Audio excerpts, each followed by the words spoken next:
everyone. Welcome to Group Coaching with the Trish. My name's Rachel.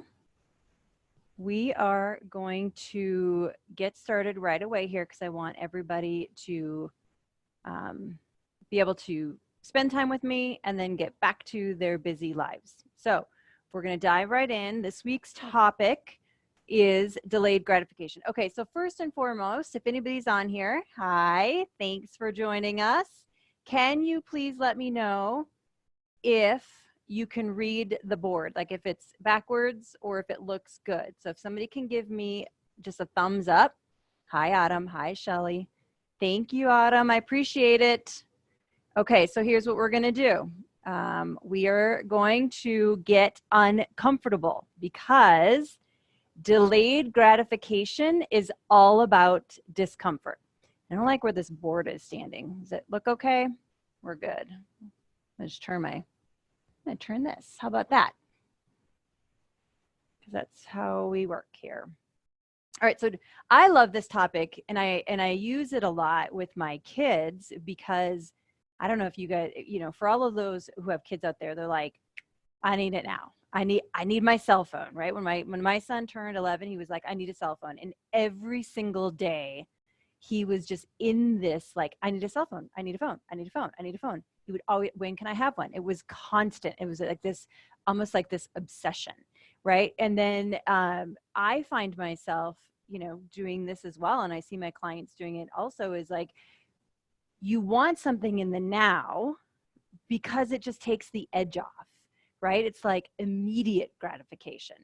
And so Amazon is like a perfect example of immediate gratification. Like, oh my God, when it first started, you'd get it in a week, and then they went down to 2 days shipping. And now I swear it's like I order it and boom, it's at my door. And it's like, oh, look at that. That felt so good. So I'm going to teach you this month how to delay the urge, how to delay the need for this immediate pressure reliever, if you will, like this immediate dopamine hit. So that way you can ultimately get to your state of well-being, okay? If that makes any sense. And it will, because I'm going to teach you how to do it. All right. So let me close this out here. So delayed gratification. I mean, honestly, we should just call it your discomfort tolerance.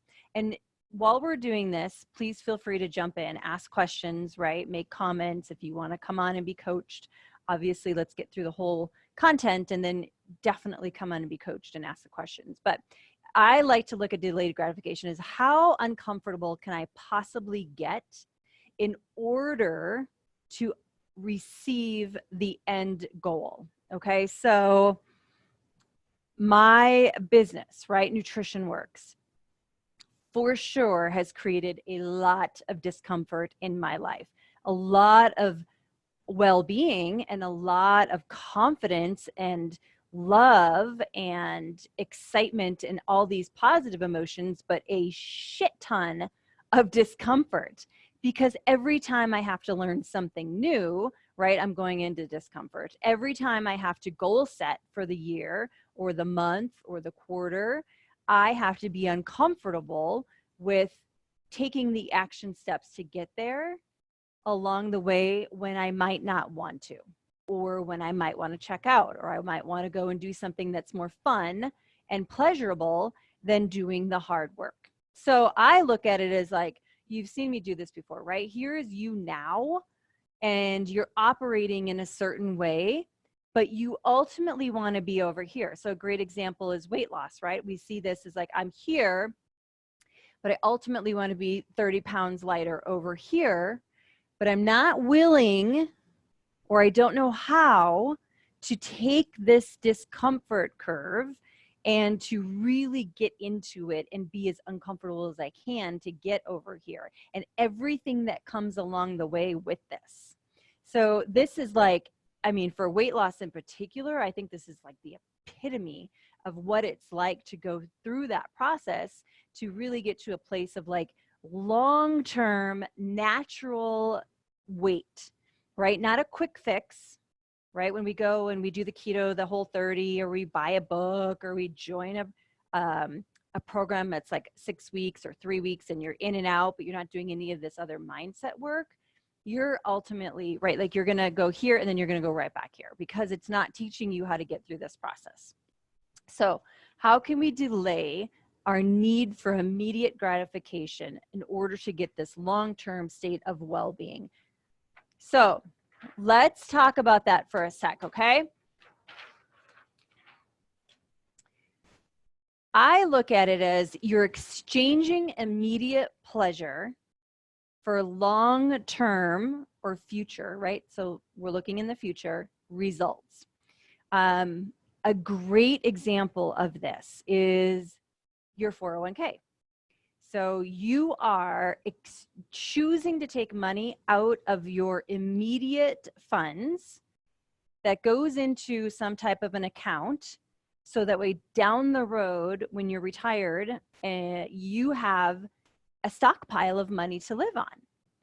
And that right there is like the best example that I can think of. Is like, you, of course there's things that you want now, and there's things that you could spend that money on now, but is it going to get you the lifestyle that you want when you decide to leave the, the career world per se?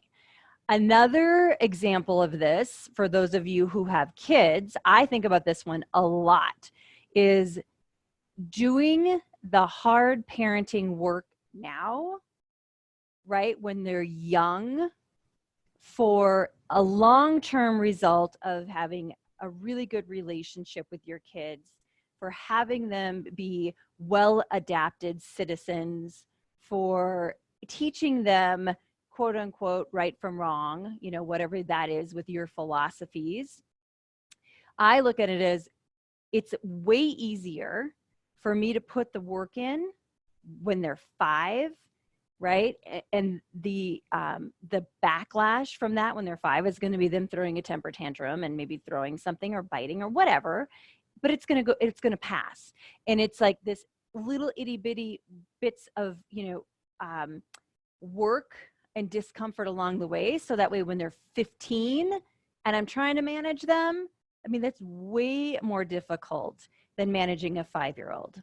So that's a great example for all you parents out there, is like, how can you exchange the immediate for the long term? The immediate is, not giving in to the 5-year-old who, I don't know, wants peanut butter instead of almond butter.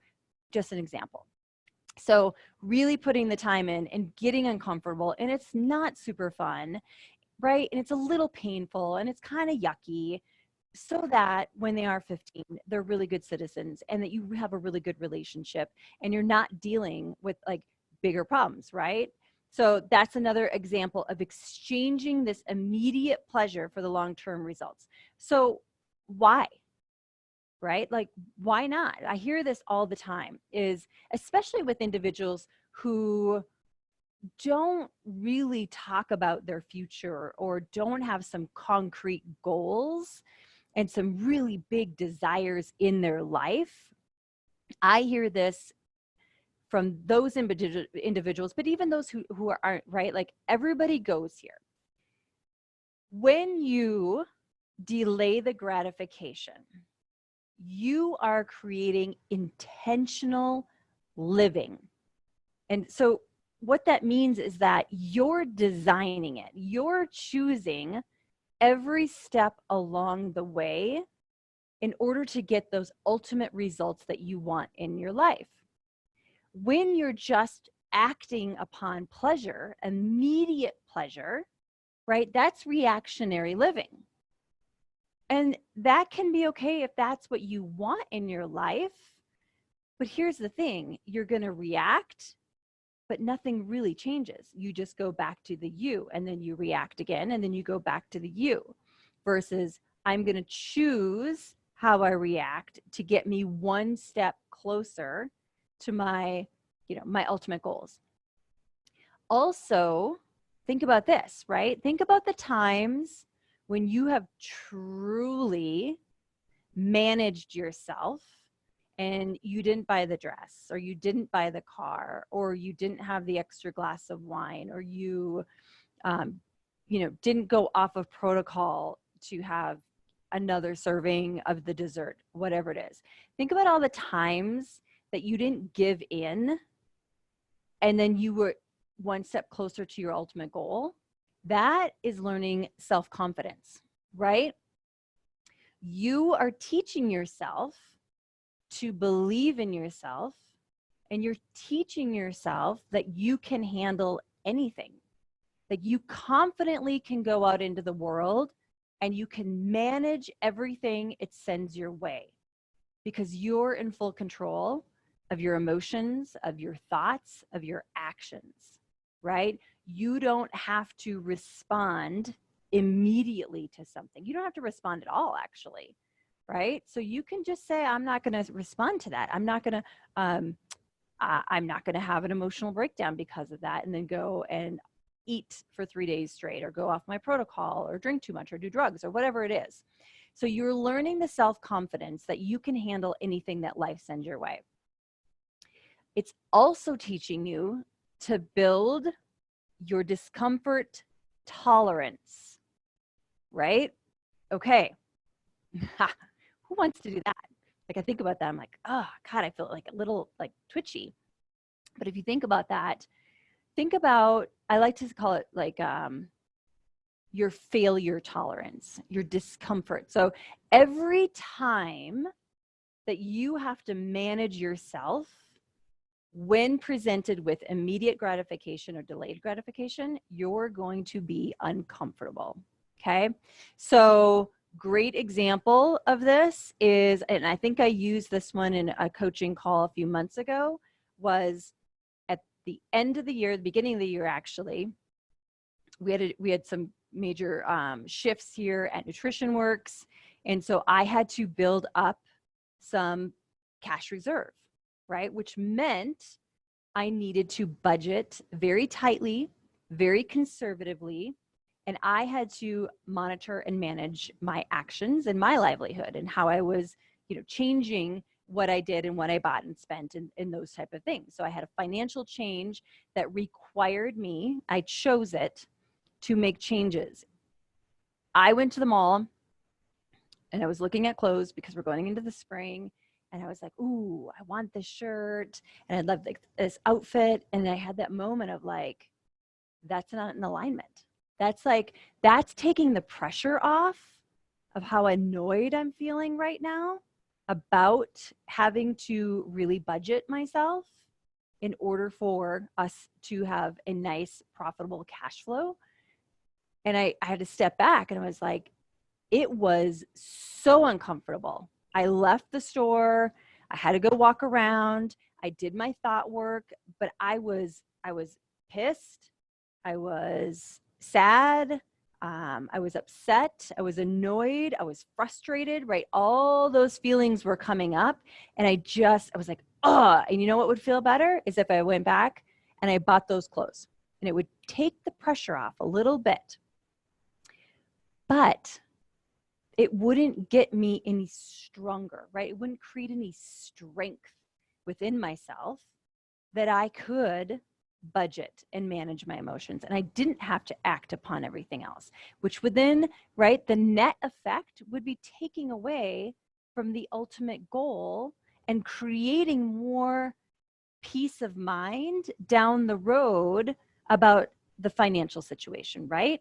About the reserves, about being able to invest in different areas. So this is, the more you can do this, the more you're going to get used to it, right? You develop a tolerance for it, and it's not a thing anymore. And that's really important when you're talking about how you're going to go through your life and how you're going to generate and create what you want in life. Okay. So you're building this discomfort tolerance, right? You're getting used to it, and you're starting to have total confidence in yourself that you're going to do what you say you're going to do, and you can manage your emotions, and you can really handle any emotion that's coming up. And also what it's going to do is you're going to learn how to, this is funny, but self-soothe. So if anybody out there has kids, right, we know this. How do you teach yourself to self-soothe? How do you teach your kids to self-soothe? And that's by learning an internal reward center versus an external reward center, right? That immediate pleasure from something external. So the shopping situation, I wanted an immediate pleasure from some clothes. But what happens when the money's not there to go and get those clothes, right? So now I become dependent on these external things.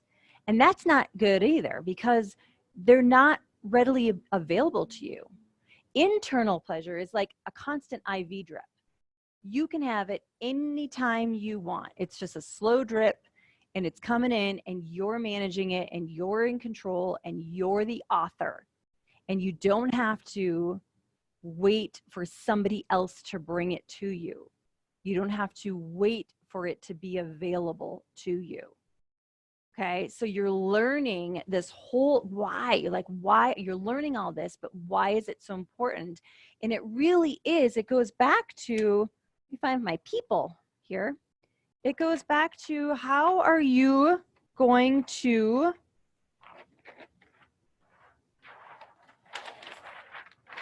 become this person in your life, right? So why you're doing it and why you're going to go through all this discomfort is so that you are living the most authentic, inspiring, creative,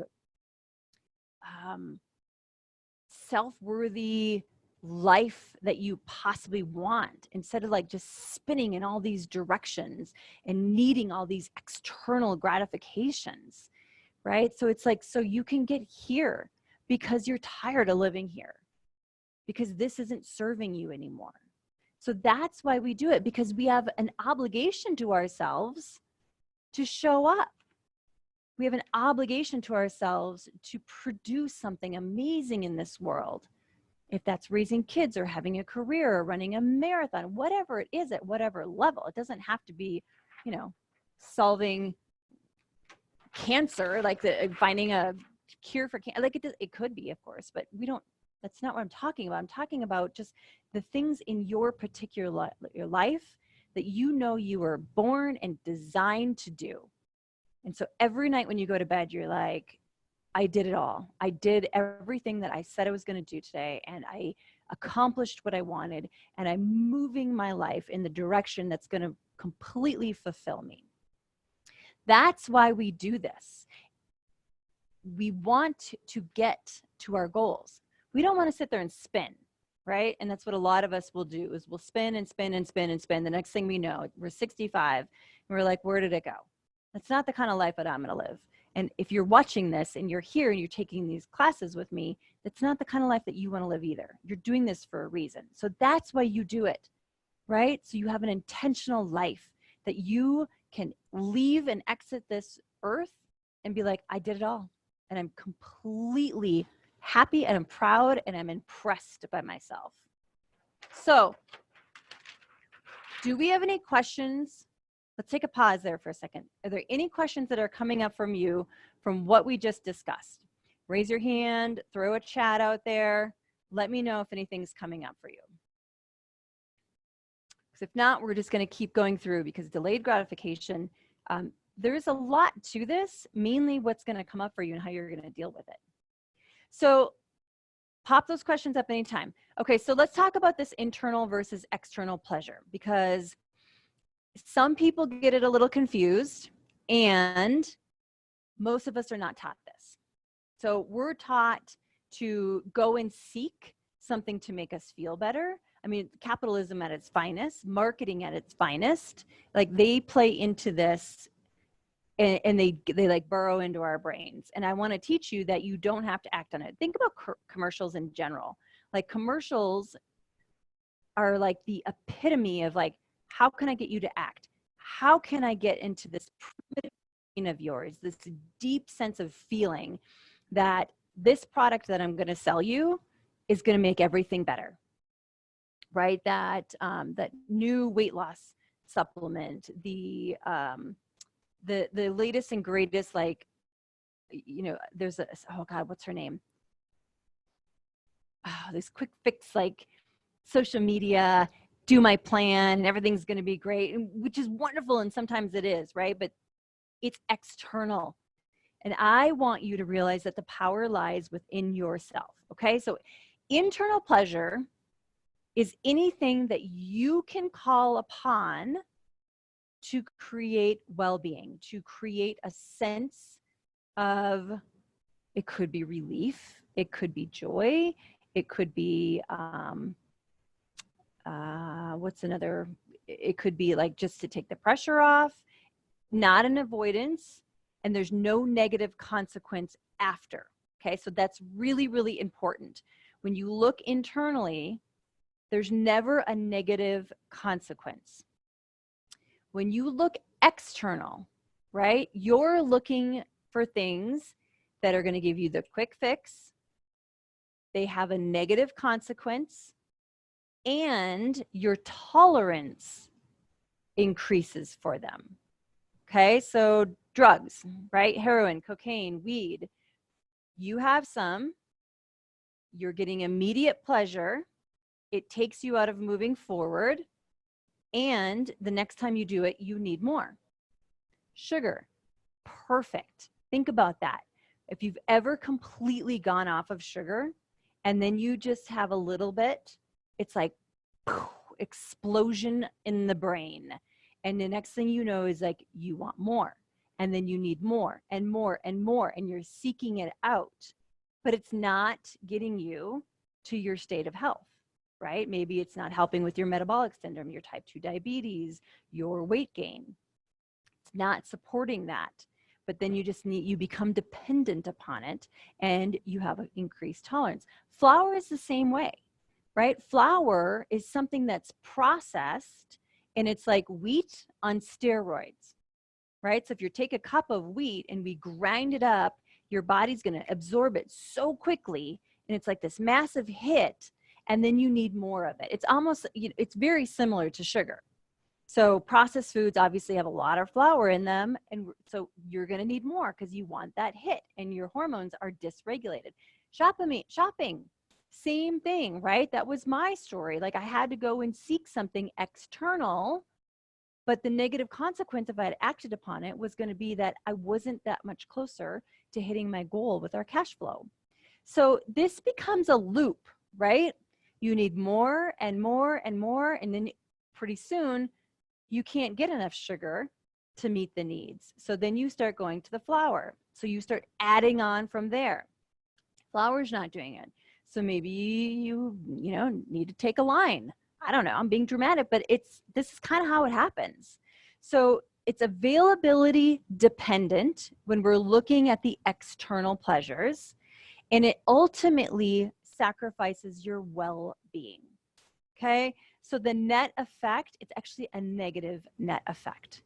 Whereas if you can go internal and determine what is going to work for you to self-soothe, right? We're looking at nature. For me, I know for me personally, I need to go out in the woods. I need to go camping, mountain biking, hiking. I need to sit outside, something like that. Like the woods for me, everything feels better. I'm okay. Reading, right? Some people could say, well, it's buffering, but it's only buffering if it's a negative consequence, right? So if you're reading because you're avoiding, that's totally different than you're reading because everything's taken care of and you have the time for it, and it brings enjoyment to you, but you don't need to go seeking more and more and more. Friends, right? Socializing depends on your friend group, obviously, and what comes up for you around them, but there's no negative consequence to that. It brings pleasure that you can go and find at any time that you want it, but you don't have to have it.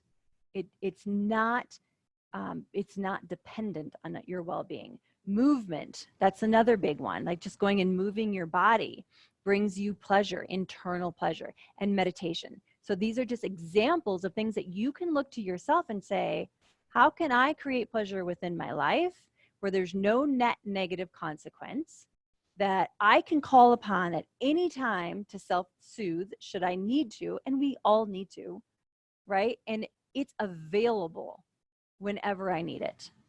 And I'm not going to develop a tolerance to it. So this is really important because external usually takes away, right? I say it again, it's going to take away from your well-being. So think about this.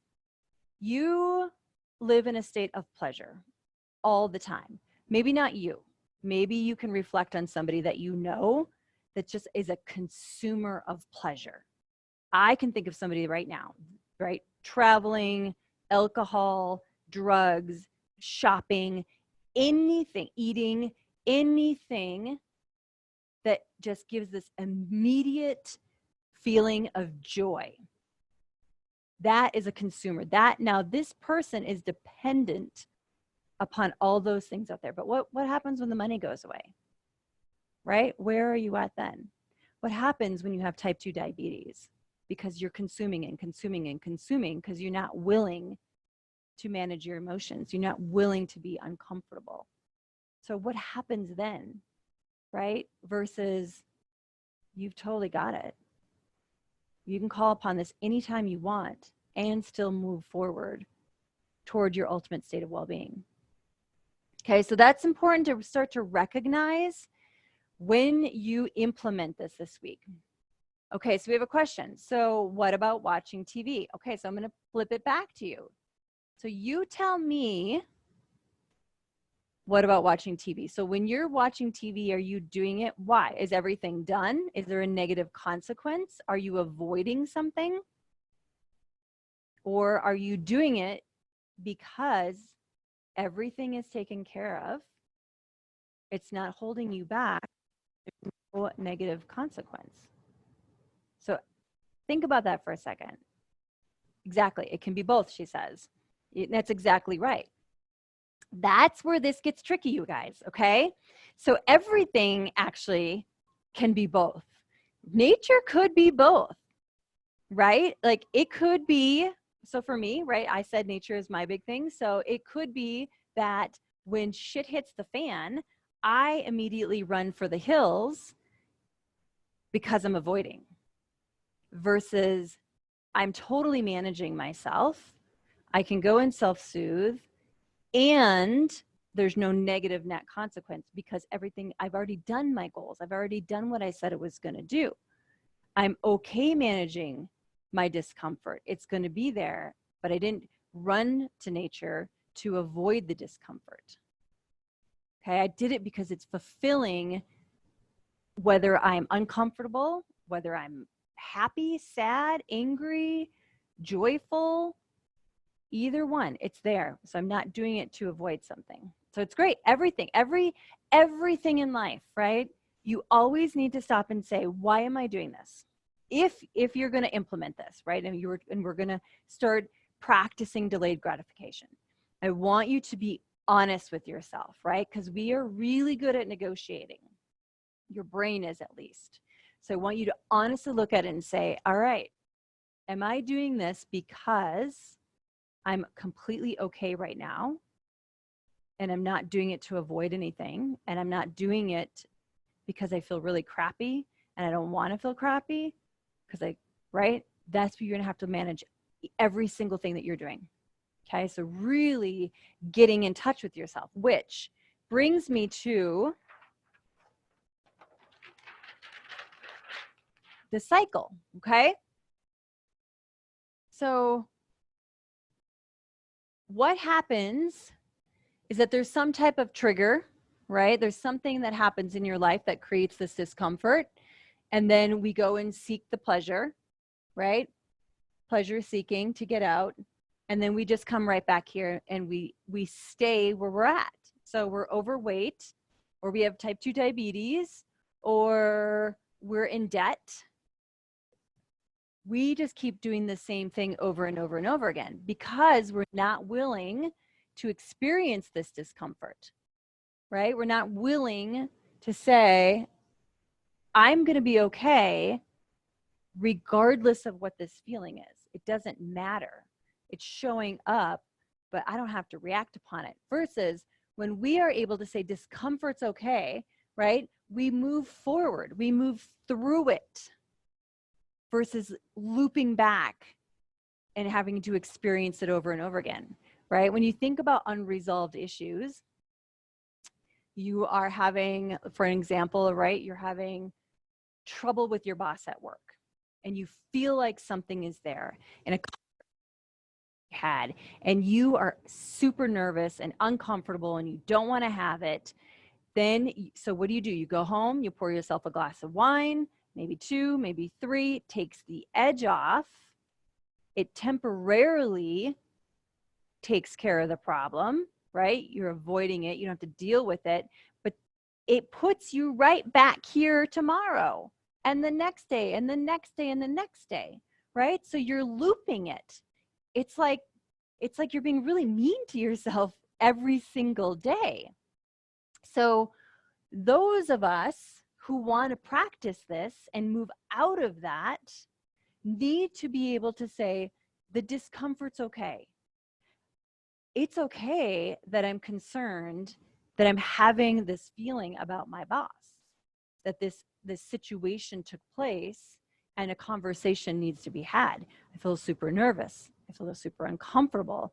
I'm afraid I'm going to lose my job. Those are all human emotions, right? It's okay that they're there, and I'm going to do something about it, which is going to be uncomfortable. Just writing the email or maybe walking into the office. And that's okay, because you realize that discomfort is just a feeling like any other feeling, right, on this earth. And as a human and experiencing living in this earth, it doesn't have to do anything to you. And when you address it and you work through it, right, then you become more confident. You're like, that was not a thing. It's always a thing when we're not addressing it. Think about that. Relationships with your partner, right? And there's something there. And you guys are like, doing this. And it feels gross and icky. And you're like, and then you start finding all these other things to get upset about. And then you treat them poorly and they treat you poorly and you're stuck in this loop. Versus when you've had the conversation and you're like, wow, that was really scary. And I was really nervous and I was really anxious, but God, it's so good now that we talked about it.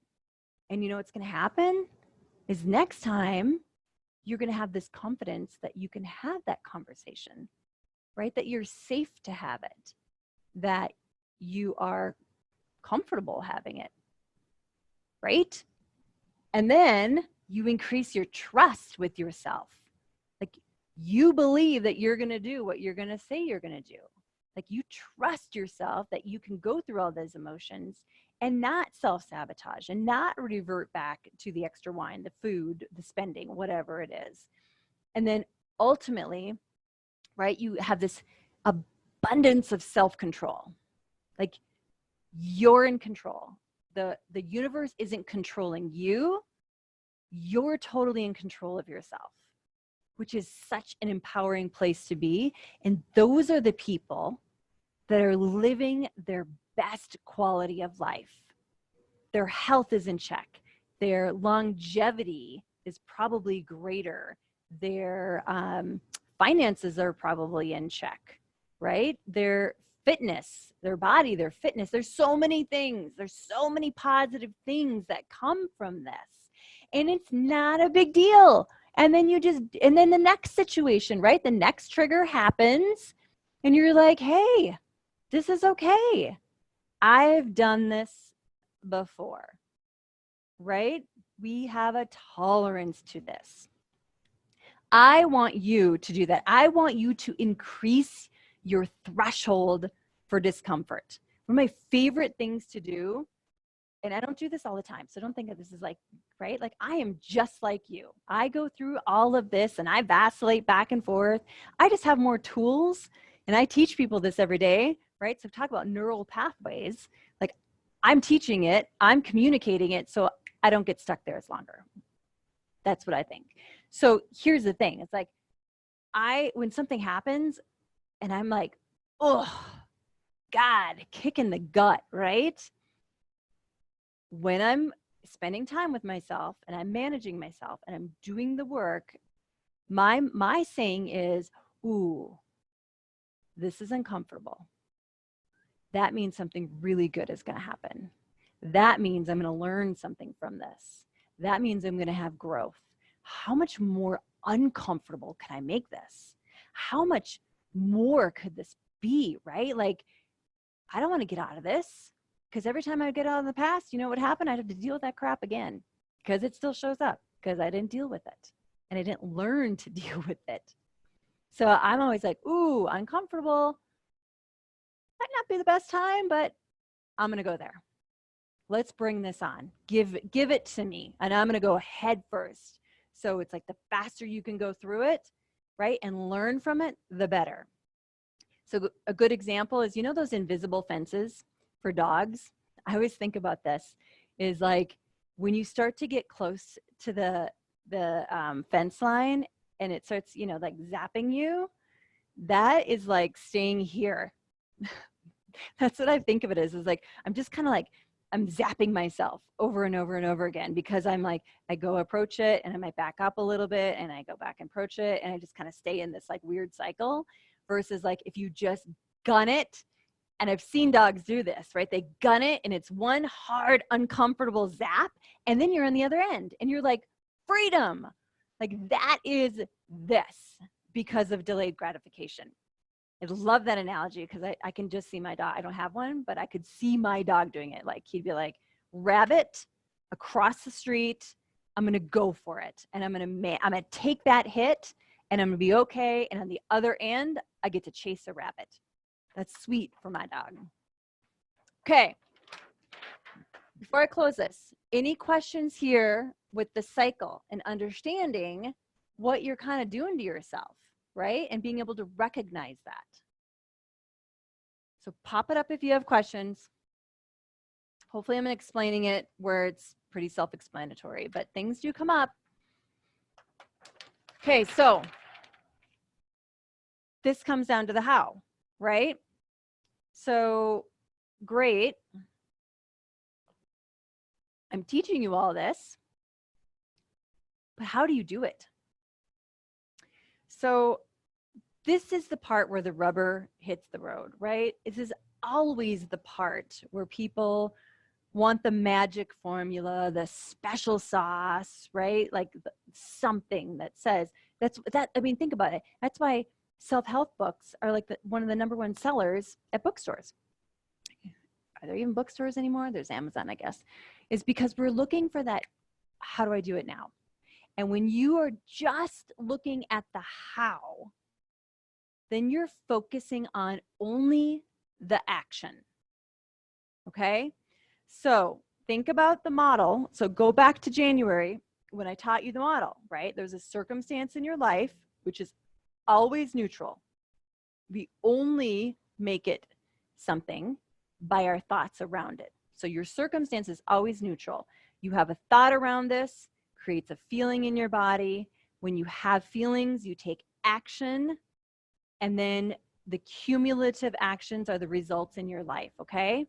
So if you're working that action line, guess what you're missing?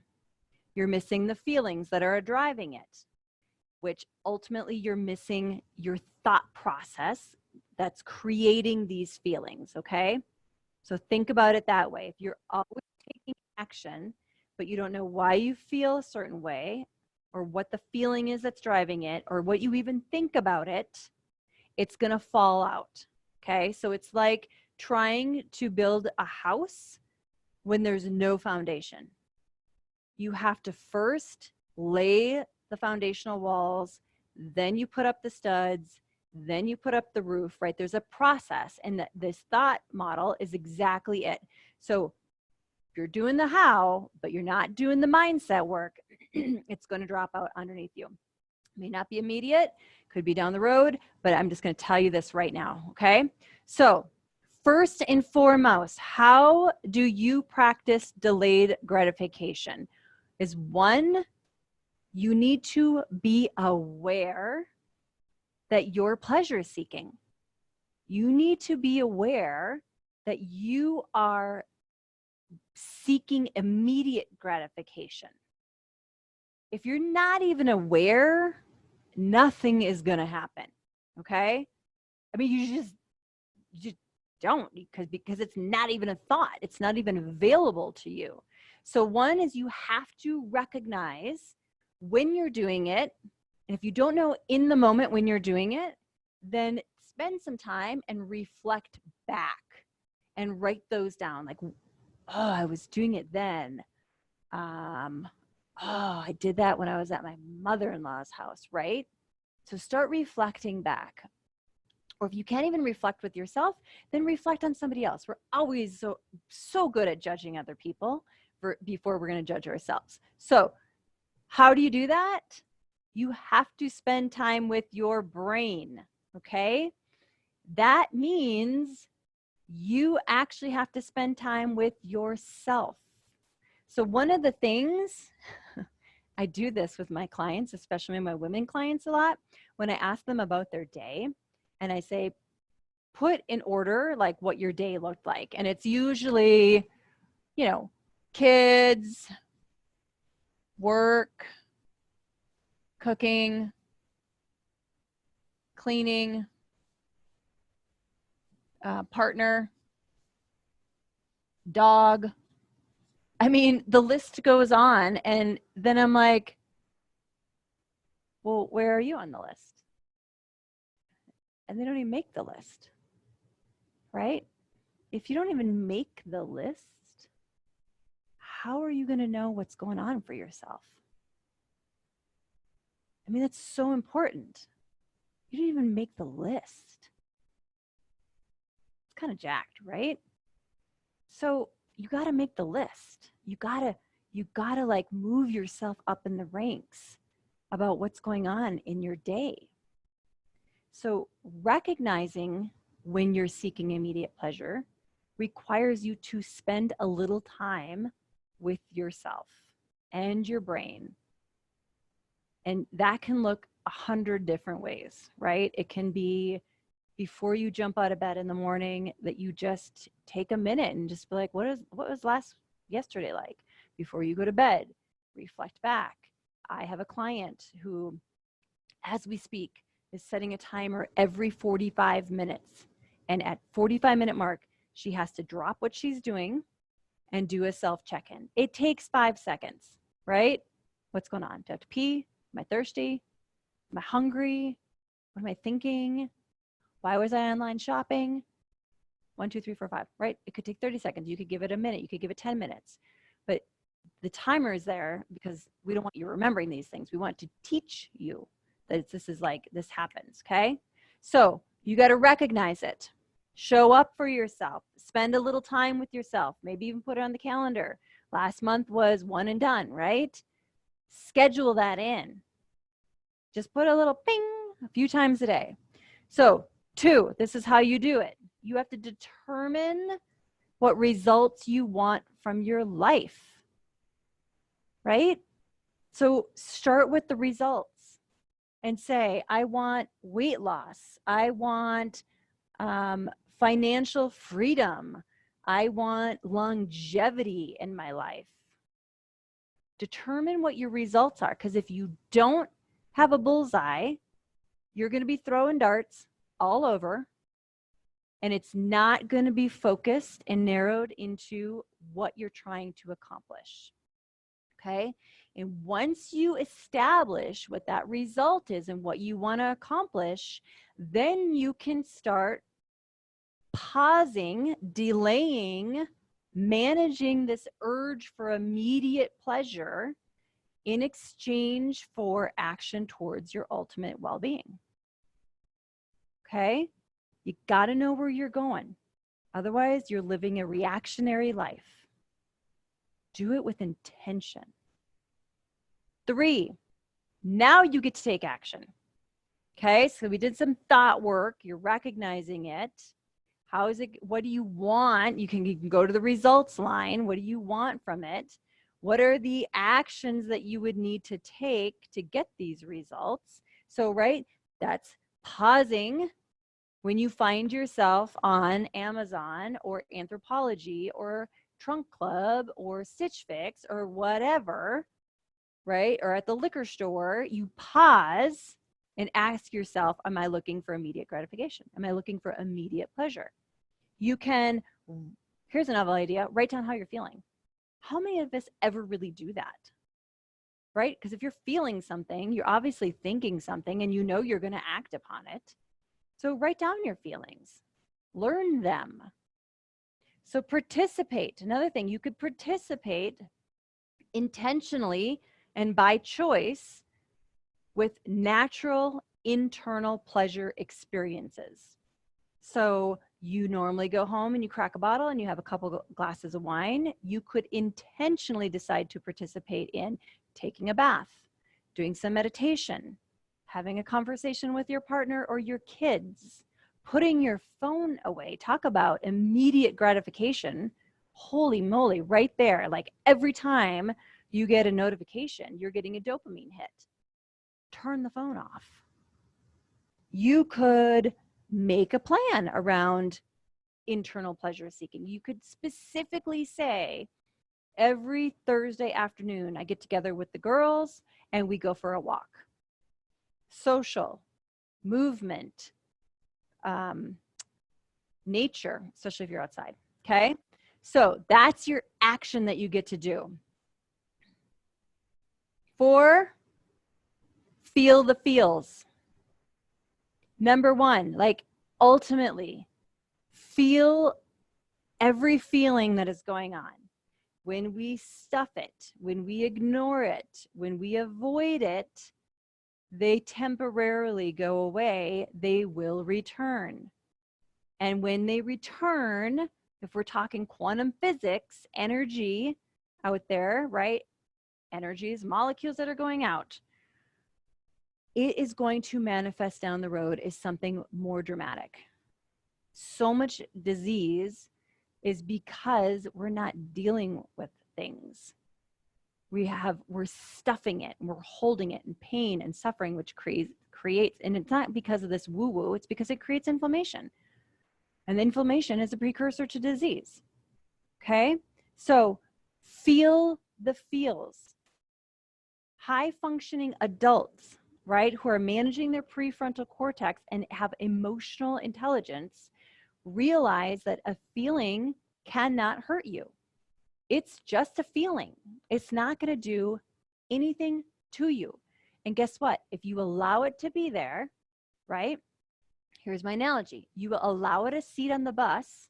So you're the driver and you're going down the road and you're like, ooh, I feel anxious. You pull over and you allow anxiety to come on the bus and it has a seat and it gets to be part of your human experience. You just never let it get in the front seat and drive.